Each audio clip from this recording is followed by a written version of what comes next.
All right, Kelly. Auburn's at the bottom of the division or of the conference, but you've said it before. There are no easy games in the SEC. What do you know about Auburn at this point? Well, I know they're going to be tough. They're going to be feisty. They're going to be excited to have a top 5 team coming in their building, and they've got good athletes. They're going to try to get after you defensively, try to get to the basket offensively. It's another game you better play. That's you got to go in and take care of business every single night, or you just don't go home happy. Does it feel like the target's kind of growing on you guys' back now that you're still undefeated, and even though, like we said, they're at the bottom of the conference, is still kind of like they're going to come after you because you're the last undefeated team? Yeah, what I'm trying to do is trying to approach it to try to relieve that target a little bit for our team. We just try to keep finding ways to nag at them to get better, try to keep coaching them and trying to keep asking for more so that they know we're just not sitting back and relaxing with where we're at. And I think if we can continue that attitude and that mindset, I think it takes a little bit of that off of their plate. But I've felt this way every year I've been here. When you put on a jersey, when you're Tennessee and you walk in the gym, I think you have a target on your back. I've felt that the entire time here. It is different right now, obviously with our record and where we're standing. Tamari, no surprise, added to the Naismith Defensive Player of the Year watch list. Just what does she bring to this team? Oh, wow. Specifically talking about her defense, our whole defensive package is built around her. And what we're doing, we rely on her. She cleans up a lot of mistakes. She alters offensive game plans before the game starts. We know that. People change what they do when they're playing us because of Tamari and her presence in the paint. Kelly, do you have any updates on Kian and Tess? Will Tess be available Friday? And do you know anything more about the extent of Kian's injury? Yeah, good news and bad news. The good news is Tess is back in practice today. The bad news is Kian did tear ACL, and we are without her the rest of the year. And it is a gut punch to our team. I hate it for Kian. She's meant so much to this team, and she will continue to be a great leader for us. But it'll just be in a different role. Do we know on her status moving forward if she were to want to come back, would she be able to? As of right now, I don't think that's a possibility due to the NCAA rules. Auburn's playing a rematch game again. I guess a rematch postponed game against Kentucky tonight. Any advantage? Just 2 days out before. Well, when I don't think anybody wants to play 3 games in 7 days at this point. Obviously, we'll catch them on a couple of days after. For them, I think it could be an advantage if they play well on Tuesday. But their turnaround time's going to be quick. So I know it's unfortunate for them that they have that, but we're not looking at it. They have a big advantage over us. Ray forced into the starting lineup the other night. Are we keeping her there? Are you going back to the way things were with her back on the bench? I honestly have not even thought about that yet. Ray came in and did what she needed to do, and having her out there on the court is good for us. Having Tess back out there on the court will be good for us. We need all of our options, and without Kian in there, we're going to have to be a little bit more creative on what we're going to do and what our lineups might look like. Jordan Horson has gotten a piece of the blocking game recently. Has there been anything behind the scenes that's allowed her to kind of track better or get in on that action? I think she's a player that when she gets one, when she blocks one, she wants to grab another one somewhere. She's got pretty good timing, and I think for her, very similar to Tamari, just in a different position, just great length.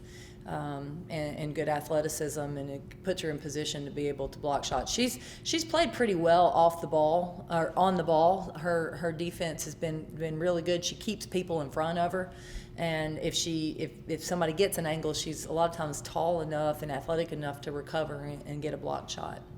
Is she kind of an emotional leader for your team out there? Because, you know, you said at Vanderbilt, like, the team felt more confident with her on the court, and she seems to really, you know, help shift momentum when she starts to play well. Would you consider her kind of an emotional leader? Maybe I hadn't thought about that. Jordan gives her teammates confidence because she makes plays. I think when and it's not just she has to go score to make those plays. She can get somebody open. She can get a block shot. She can grab a rebound. Because she makes so many plays, they gain confidence from her throughout the game, throughout the play, and it's not just one thing. But also, I think, you know, she's so competitive. I think they draw from that as well. You know, we've got a lot of players out there that are playing with great competitiveness, and you know, I think our emotion level has been pretty steady thus far, not too high, not too low, and I think that's been good for us. So if she is our emotional leader, we want to keep her as steady as possible, because I think that's a happy place for our team. Earlier in the season, you guys played some tight games, some tough games. How is that going to help you down the stretch? Well, I think the close games that we played early this season have already helped us. I think, you know, you gain confidence from all those experiences, and you can always build on those. And, you know, our team, because of those situations, we've not panicked. I think our team has been able to play through adversity. I think they've, you know, played strong and played with confidence in a lot of games that, you know, may not have been going our way the whole game. And you know, to be able to shift the momentum in a second half, or shift the momentum at some point during the game, that's not easy to do, and our team's done it multiple times. And I think a lot of that has to do with just the confidence that we've had throughout this season.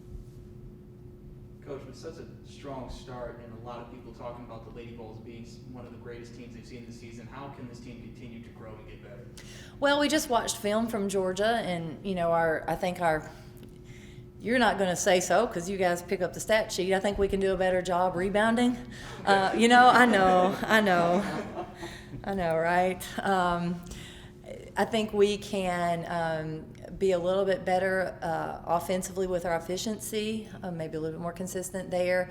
I think defensively we can do a better job avoiding screens. So there are definitely ways. If our players begin to think that they have arrived and they've figured it all out, we will make sure to show them where we can still grow. And I think that's been such a positive for this team. They have not let all of this go to their head. They have really locked in every day to try to get better.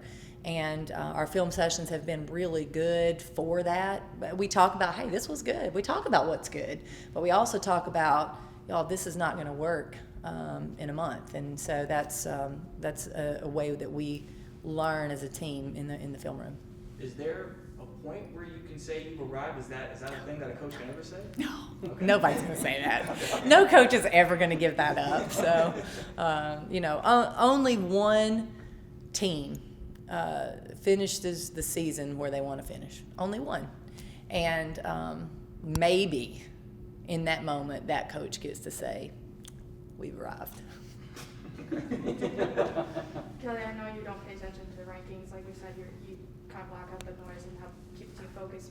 But for you, what would it mean if you got the projected 1 seed and you felt that for your program and your team earned that?